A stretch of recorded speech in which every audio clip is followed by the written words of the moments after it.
오순절 성령 강림 주일과 함께 6월이 시작되었다. 서해는 어느새 찌푸러진 나뭇잎과 따가운 햇살로 여름이 시작됐음을 알리고 있다. 프랑크푸르트 괴테 대학교의 리트베르크 캠퍼스의 곁에 있는 편집실 창밖으로는 제법 넓은 공터가 보인다.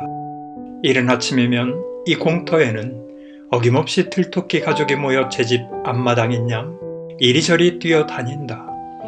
사람 인적이 끊기는 주말이 되면 마음껏 뛰노는 모습을 보는 것만으로도 즐거움을 느낀다.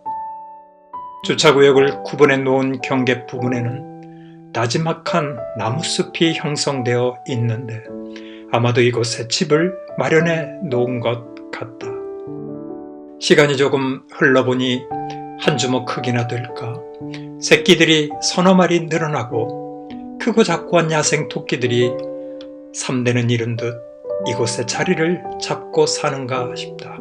마침 우한 폐렴 코로나 바이러스로 인해서 될 수 있으면 집 밖으로 외출을 자제하는 동안 아침 저녁으로 이들을 보는 게 어느새 마치 들렸는가 싶다. 날마다 잠 깨고 일어나 창밖이 밝아 올라치면 창에 커튼을 거두고 유심히 마당을 내려다보게 된다. 인적이 드물어지는 저녁에도 마찬가지이고 일을 하다가도 창밖을 내다보며 행여 밖에 나와 있는지를 보고자 하는 게 삶의 한 부분이 된 것이다. 사실 나만 그런 게 아니라 어느새 우리 가족이 모두 그렇게 토끼 보는 게 좋아졌다. 이도 우리 가족에겐 새로운 일상이 됐던가 싶다. 하지만 6월이 시작되면서 지난 2달 동안 날마다 텅 비었던 주차장으로 하나둘 자동차들이 들어서기 시작했다.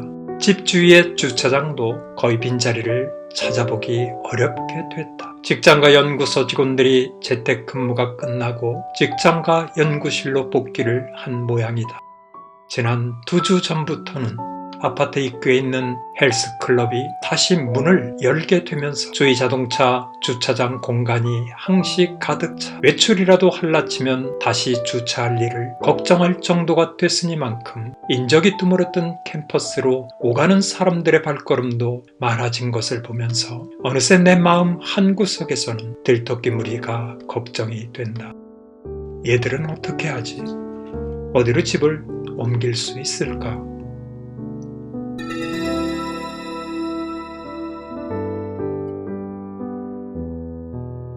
지난 2월 말경부터 급속히 확산되는 코로나 팬데믹 사태가 언제 종식될는지 기대와 바람은 큰데 반해서 누그러지는 속도는 나타나지 않는 것 같다.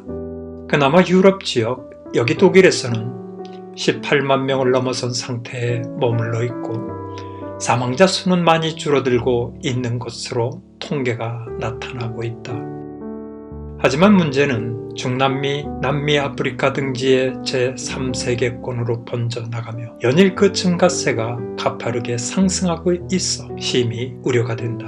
이들 지역으로 우한 코로나가 확산되는 것은 상대적으로 의료 수준이나 시설, 질병 대처 방법이 선진국들에 비해 현저하게 떨어지는 현지 상황에 비춰 얼마나 많은 인명피해가 나올까 심히 염려스럽다. 보고된 선교사의 한 리포트에 따르면 재미교포 출신의 A 선교사는 페루의 수도 리마에서 이키토스까지 비행기로 2시간 이동한 뒤 차로 2시간 달려야 나오는 아마존 강의 시작점 나우타 마을에서 사역 중이다. 그런데 최근 A 선교사 부부가 우한 폐렴 확진 판정을 받았다. 그렇지만 그들이 사역하고 있는 나우타는 제대로 된 의료시설이 없다. 한국인 동료 선교사들이 병원에 있는 라마로 나올 것을 권했지만 그는 선교지를 지키겠다고 답했다라고 전해진다. 사실 페루의 수도 리마에 가도 의료 시스템이 취약해 적절한 치료를 받기는 힘든 지경이다. 5월 30일 현지 시간은 현재 페루의 코로나19 확진 누적자 수는 14만 8,285명이다. 아마존강 상류 원주민 중 80%가 우한 폐렴에 감염된 것으로 전해진다. 31일 한국위기관리재단에 따르면 세계도처에서 특히 오지에서 사역 중인 한국 선교사들이 감염 위험의 무방비 상태로 노출되어 있다라고 발표했다. 이러한 곳들이야말로 첨단의 과학시설이나 의료장비, 치료약 등 그 어떤 인명구조를 위한 구급장치가 없기에 감염병이 퍼져나가면 막을 도리가 없다고 하니 우리는 더욱 절실히 두 손 모아 기도를 해야 한다. 적어도 이 신문을 보고 읽는 우리들은 참 감사해야 한다. 어쩌면 사치스러운 정도로 삶을 향유하고 있는 것인지 아닌지 모른다.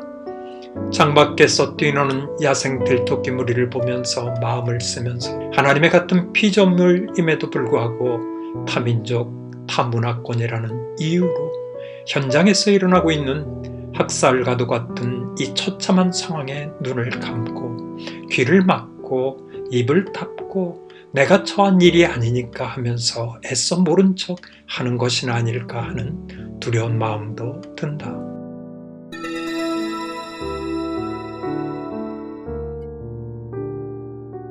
이런 마음일까? 본지에 28면, 29면에 걸쳐 올린 임현수 목사님의 묵상의 글이 그랬다. 동토의 땅 북한에 억류되어 3년을 감옥 생활을 했던 경험을 토대로 막힌 교회당 사용 문제로 인터넷을 통한 온라인 예배를 드리면서도 감사한 마음이 없는 것이나 의료시설과 구급약과 구호 인력이 갖춰져 만에 하나라도 위급 상황에 대처할 만한 환경에 살면서도 불만족해 하는 것이나 좋은 자동차, 좋은 집, 좋은 가전제품 두루 갖추고 살면서도 더 좋은 것으로 채우고 싶어 끝없는 욕심을 부리는 것이나 모두 하나님 앞에 회개해야 한다고 피력했다. 우한폐렴 코로나 바이러스 사태가 가져온 것이 모두에게는 최악의 어렵고 힘든 상황을 떠올리게 하고 두렵게 하고 몸을 도사리게 하는 고통스러운 시간을 준 것이라고 정리할 수 있겠다. 그렇기 때문에 천문학적인 경제 손실을 감수하면서 공공활동, 경제활동을 멈춰야 했다. 그리하고도 어쩔 수 없이 30여만 명의 인명이 희생됐고 앞으로 또 얼마를 잃게 될는지 모른다. 그렇다고 여기에서 멈추게 될까? 분명한 점은 아니다, 이다. 어쩌면 이번에 겪은 일은 앞으로 다가설 더 큰 재앙에 대한 예고편이라는 의견도 분분하다. 충분히 그럴 수 있을 것이라고 본다. 하지만 정말로 중요한 것은 이 세계적인 연병의 재앙을 통해서 하나님이 우리에게 주시는 교훈이 무엇인가를 찾아야 한다. 모두가 자기만의 울타리에 둘러싸여 내 문제에 깊이 빠진다면 일종의 나무만 보고 숲은 보지 못하는 우를 범할 수 있게 됐음을 알아야 하겠다. 그래서 오늘 내가 당면한 문제와 더불어 전 세계에 불고 있는 이 우환이 어떻게 연결됐는지를 살피고 근원적인 문제 접근을 이루는 일이라 본다. 결국 우리는 하나님 앞에 겸손히 무릎을 꿇어야 하고 두 손을 들어야 한다. 그 원점에서 길을 찾으려는 노력을 쏟아야 할 때이다. 이 시대 교회가 필요하다면, 그 존재의 이유에 대해서 묻는다면 우리가 무슨 말을 해야 할까? 진정 교회가 이 시대를 구원할 방주로 그 준비가 됐는가를 스스로에게 먼저 물어본 다음에야 답해야 되지 않겠는가?